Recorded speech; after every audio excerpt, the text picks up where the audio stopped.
Salut à tous, la team OL, Thomas Show pour Lyon Fan TV. Très heureux les gars de vous retrouver pour une nouvelle vidéo. J'espère que tout le monde va bien les amis en ce jour de double confrontation pour l'Olympique Lyonnais contre Anderlecht. La première était à 15h les amis, puis la deuxième sera à 20h. On fera un débrief pour ceux qui voient la vidéo avant, on fera un débrief sous les coups de 22h les amis. N'hésitez pas à nous rejoindre. Pour ceux qui ne sont pas abonnés, abonnez-vous, c'est très important. C'est très important pour la chaîne. Et mettez surtout des likes. Ça aussi, ça permet de bien référencer la chaîne. J'espère que tout le monde va bien. Il fait très beau là où je suis, là où je me trouve. Il fait extrêmement beau. J'espère que chez vous aussi, que vous profitez de... Je dirais peut-être pas profiter de la chaleur quand même, mais en tout cas, vous profitez de vos vacances pour ceux qui en ont. Voilà, reposez-vous pour ceux qui n'en ont pas courage. Alors c'est une nouvelle vidéo OL Daily Mercato. Alors ça bouge pas des masses. On me pose un petit peu des questions à droite à gauche. On me dit « Ah Thomas, c'en est où Paqueta ?» Paqueta, j'en sais rien du tout.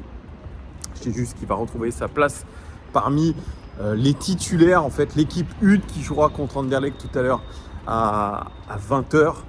Pour le coup, le reste, ça bouge pas trop. Boateng, qui ne voulait pas apparemment jouer la dernière fois avec les jeunes, et bien cette fois-ci, il est titulaire avec l'équipe des jeunes, entre guillemets. Voilà, lui, il aimerait bien partir ou trouver une porte de sortie, sauf que pour l'instant, il n'y a pas mieux que l'Olympique Lyonnais. C'est très difficile pour lui de trouver une porte de sortie. L'Olympique Lyonnais galère aussi. Tous les dossiers sont un petit peu au point mort, sauf un. Et c'est le dossier de Houssem Aouar. Je vous en ai parlé la dernière fois, lors de ma dernière vidéo. Houssem Aouar, il est convoité par le Betis Séville. Et c'est en tout cas, je dirais, la piste la plus chaude et la plus crédible pour Houssem Aouar. Cette piste menant au Betis Séville qui est vraiment, je dirais, quasiment à fond sur lui. Qui lui a montré énormément d'intérêt. Et ils se sont même mis d'accord avec l'Olympique Lyonnais. Alors, l'OL aurait demandé 24 millions d'euros, ce qui est énorme. Et puis, ils ont baissé leurs exigences et ils aimeraient une somme d'argent. 13 millions d'euros, plus un joueur. Et ça, tenez-vous bien, c'est un joueur qu'on n'avait pas vu venir. C'est William Carvalho. William Carvalho, milieu de terrain international portugais, qui évolue du côté du Betis Séville. Et qui plairait énormément à Peter Bosz.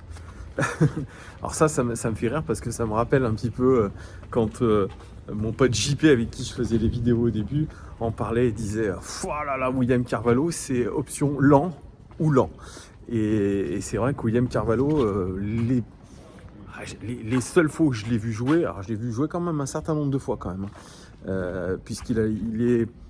Je dirais pas titulaire incontestable avec le Portugal, en tout cas c'est un élément, je dirais, très fréquent de cette équipe portugaise.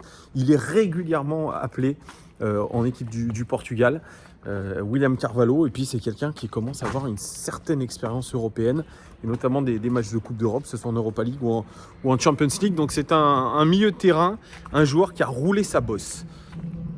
C'est comme ça qu'on dit, rouler sa bosse, voilà, c'est un joueur qui a roulé sa bosse. Qui commence à avoir une petite expérience dans le milieu du foot. Il est dans un club qui est quand même un bon club finalement du championnat espagnol, qui était en Europa League la saison dernière. Il jouait avec Nabil Fekir, un certain Nabil Fekir. Et puis vous savez, ce club de Séville, il est quand même plutôt pas mal, ce club du Betis. Moi j'y pensais la dernière fois, je me disais franchement il a intérêt à rejoindre le Betis, Houssem Aouar. Parce que déjà, il y a Nabil Fekir qui doit faire, je pense, pas mal de lobbying pour qu'il rejoigne le club. Et puis, il y a cette passion autour du Betis Séville. Un stade régulièrement plein, des fans qui sont à donf derrière le club. C'est une ville de foot, Séville. C'est une très belle ville d'Espagne, du sud de l'Espagne. Donc voilà, il y a aussi l'art de vivre là-bas qui est intéressant. C'est un club qui joue plutôt régulièrement la Coupe d'Europe. Voilà, ils étaient en Europa League la saison dernière. Donc il y a beaucoup de choses aujourd'hui qui font qu'un transfert à Séville, c'est pas franchement, ce serait pas une connerie. Ça serait pas une connerie pour Houssem Aouar. Et lui se permet encore de réfléchir.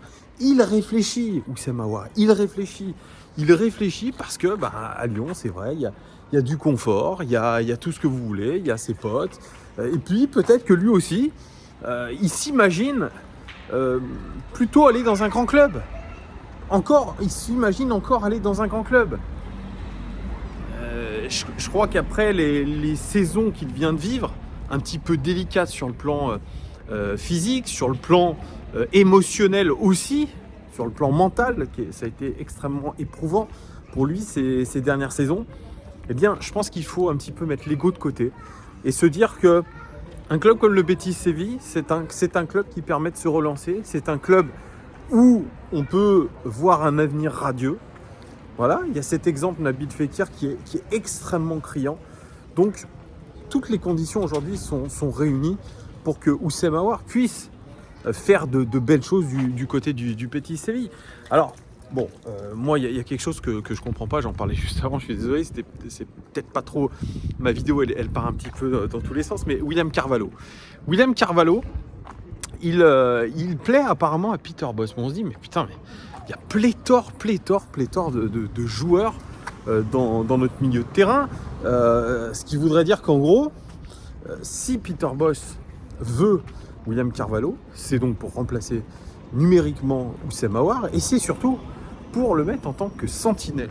Parce que William Carvalho, alors bon, lui, il est capable de jouer en sentinelle, il est capable de jouer en relayeur. Voilà, il dit que c'est un poste, deux postes, c'est deux postes pour lesquels il n'a pas de préférence, puisque avec le Portugal, il joue dans un système, avec le Betis, il joue dans un autre, au Betis Séville, il joue dans un double pivot. Est-ce que aujourd'hui on ne peut pas imaginer que Peter Bosz veuille faire un 4-3-3 avec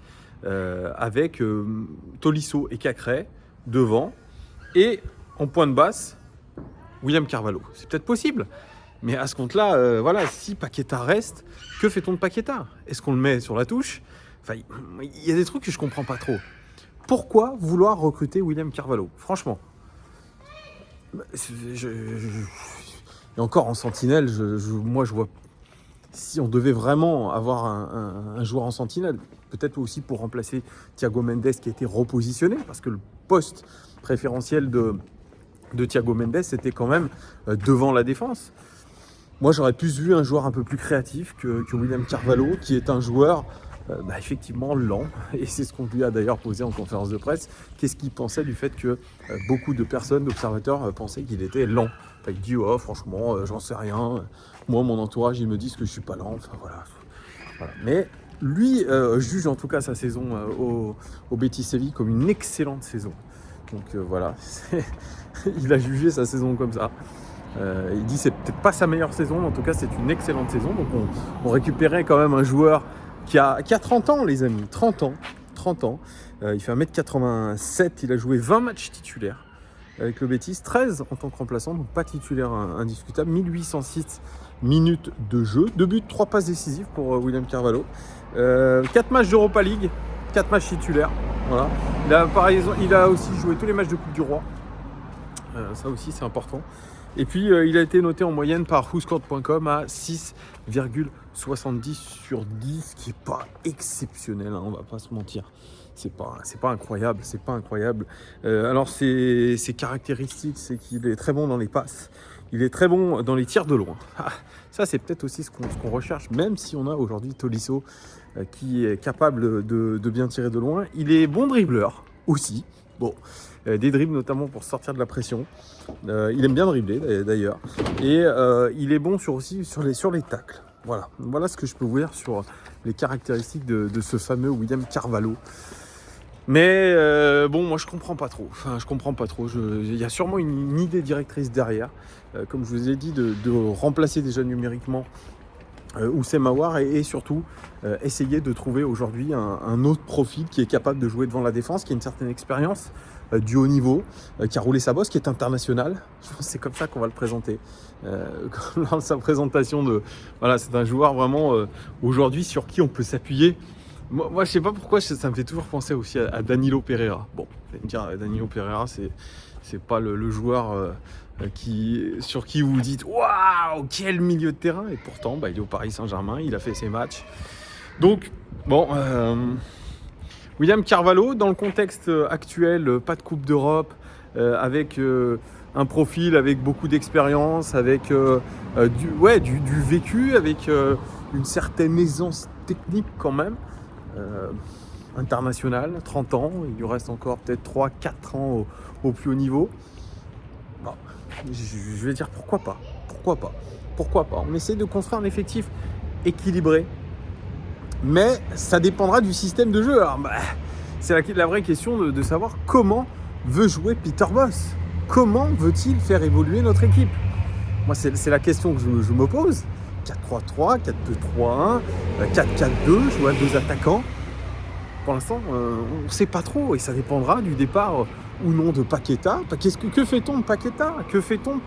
Qui enlève-t-on? Il va y avoir une concurrence de malade. Enfin bref, j'en sais rien. Mais il y a sûrement une histoire derrière tout ça. On en saura plus, les amis, je pense, dans les prochains jours. Ça va se décanter. Oussama Aouar n'est pas dans le groupe pour affronter Anderlecht, donc en instance de départ, mais aussi aux soins. Donc on verra tout ça. Tout va se jouer dans les prochains jours. Voilà, dites-moi en commentaire ce que vous pensez de cette offre du Betis Séville et surtout de William Carvalho. Qu'est-ce que vous pensez de William Carvalho? Est-ce que vous pensez que ça serait une bonne recrue pour l'Olympique Lyonnais? J'attends vos commentaires, les amis. Je vous fais des gros bisous. Je vous dis peut-être à tout à l'heure pour ceux qui suivront le débrief. Et sinon, à très très vite. Ciao!